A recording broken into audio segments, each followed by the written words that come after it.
Hello guys! Welcome back to my channel. At sa mga hindi pa nakakakilala sa akin, let me introduce myself first. My name is Maan Almagay, an engineering student who appreciate the world of art.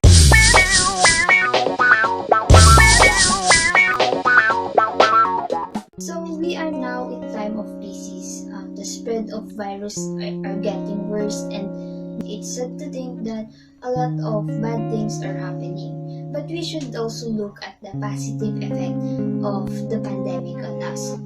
So in this time of pandemic, we have a lot of time to make or create new things. Especially now that we are only staying at our own home.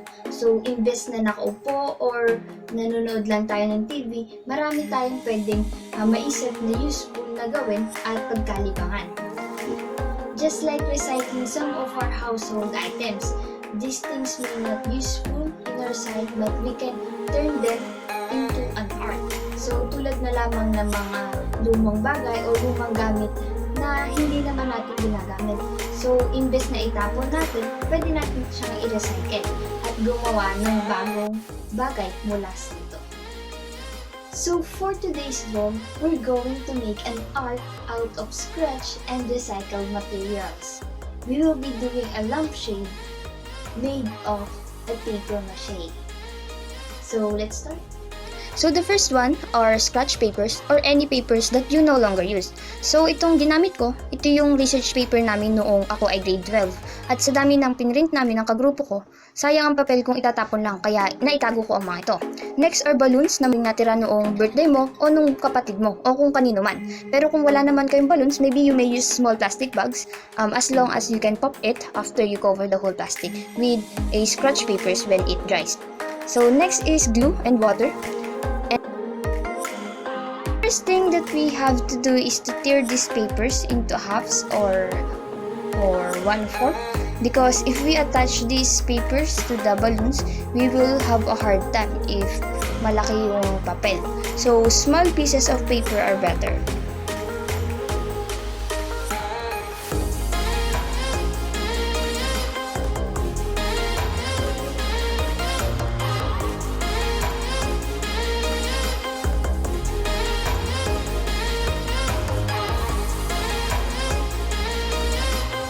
Next, this is the glue. So in order for us to have many amount of glue, we have to put it on the water, maybe half cup of water, then stir it until it thickens.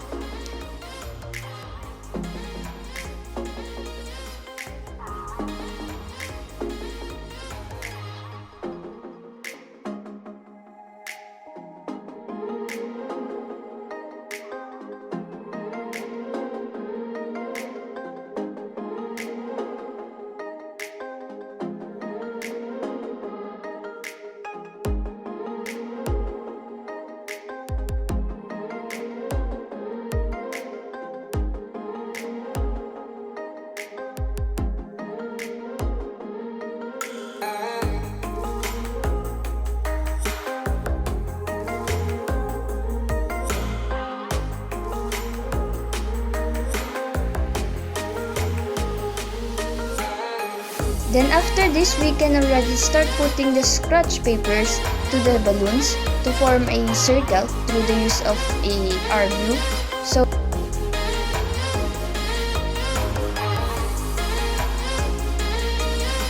So let's just rub the glue on the balloon and paste the paper. Just repeat doing it until you cover the whole balloon.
habang hinihintay natin matuyo yung ginawa natin kanina, the next thing we have to do is to make a stand. Syempre, hindi naman natin mapapatayo ito kung walang stand. Especially bilog ito at baka gumulong lang.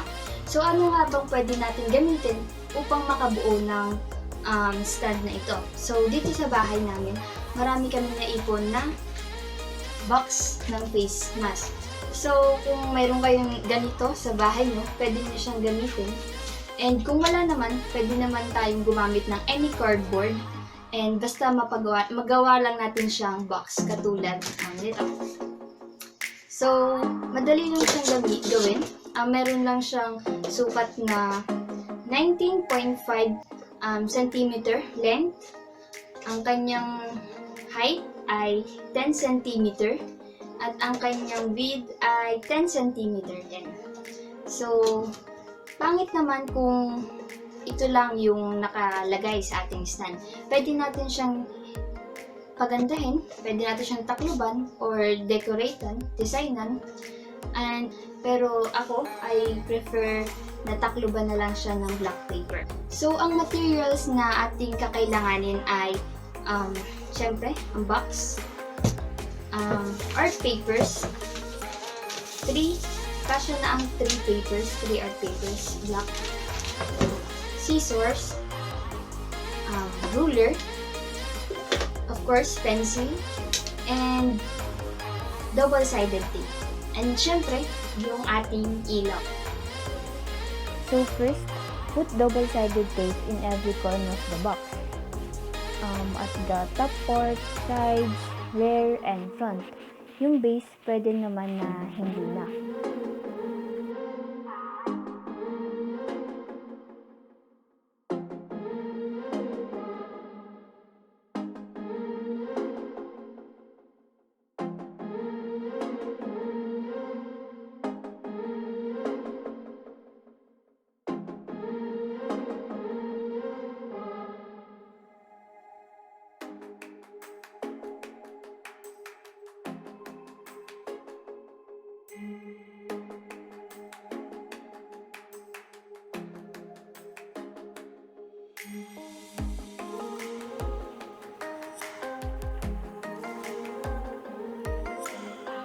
So after this, we have to get the art paper, then measure it in the top part of the box until in the front or back. If it fits in the box, make sure that the top was being covered fully. Then remove the white part of the tape and then stick the paper on the box slowly. Kapag nagkulang ang papel sa isang side, ay okay lang, we can also cover it later. When you paste the paper, make sure it is neat. Remove the excess or maybe you can cut a little portion of it and then just fold it.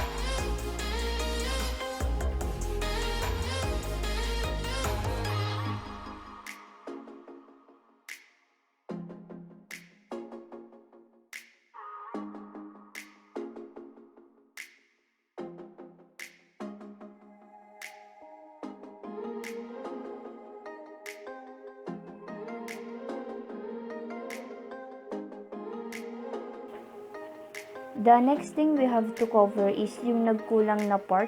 I-measure lang natin and then lagyan ng excess para madaling ikapit sa ilalim. Pati na din yung two sides which is 10 cm na ang length and width at lalagyan ng konting excess para sa ilalim. Box with these art papers. So we already covered the box with these art papers. And the next thing we have to do is to put double-sided for the lampshade. Pero di ko na malayan na naubos na pala ang tape. So naisip ko na lang na pwede natin gamitin yung base ng tape for the stand. So sa bahay may nakita akong super glue and electric tape. So nilagyan ko na lang ng electric tape ang base ng double-sided tape for it to also look black. Then I glued it on the box.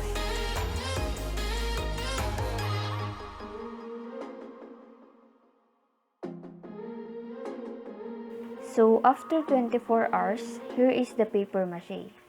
It is already dry and I think we can already pop the balloon. So here is the balloon. So we need a scissors to pop it, and let's see what will happen to our paper mache. I hope it form a circle. So as we can see, the paper mache form a circle. So after popping the balloon, the next thing we have to do is to make it look like a lampshade. So we have to cut it half with any design you want. It's up to you on how will you make it look like a lampshade. So we need a pencil and scissors. We have to sketch first the line on how and where can we cut it. And be careful when cutting it because the balloon is kinda hard. You may find it difficult to cut it.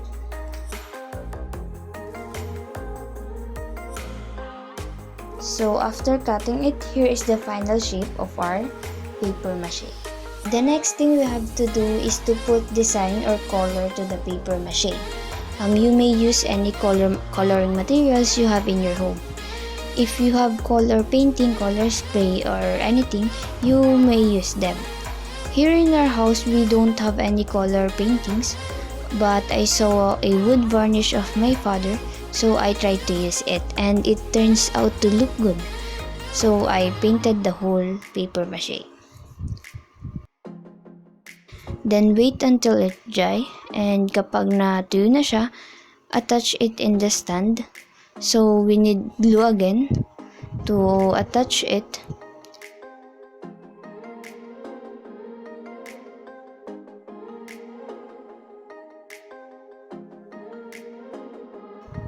Then after it, you may put the light inside the paper mache. And then that's it. We're done doing the lampshade.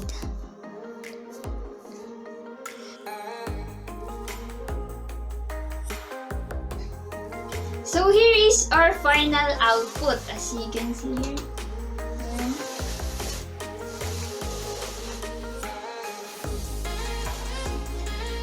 So here is the lampshade made of scratch paper and some recyclable materials. So as you can see, here is the paper mache, the stand, and of course the light inside the paper mache. So it's kinda look like a trophy, but it's not, it's a lampshade. So I think you can make a better stand or just hang it if you don't want to make a stand. Or maybe you can put a small hole here in the middle and put ribbon or anything you want as long as you make it pretty and useful. It's always based on your creativity. So in making this lampshade, I didn't spend a lot of money. I didn't spend any amount of money actually. So just look around your places or just look at every corner of your house and look for some things that you may use to recycle and turn it in an art just like this. So let me share you how this lampshade can help me. So this is my study table. Kalimitan naabot na ako ng gabi sa pag-aaral o paggagawa ng schoolworks. At laging bukas ang maliwanag na ilaw dito. So this lampshade will help me a lot because at night I don't need too much of light. This lampshade is just right for studying at nakaka-enggan mo magawa dito. Di siya ganun kagandahan tingnan sa camera but it looks good in person, especially this has the same color in my study table. So what do you think of my artwork? Just comment down below kung nagustuhan nyo ito and please give some suggestions and recommendations for the improvement of this lampshade. So that's all for today and I hope you guys learn from me and from this video, and please don't forget to like, share, and subscribe and turn on your notification bell for you to be notified for my next video vlog. So that's all, bye guys!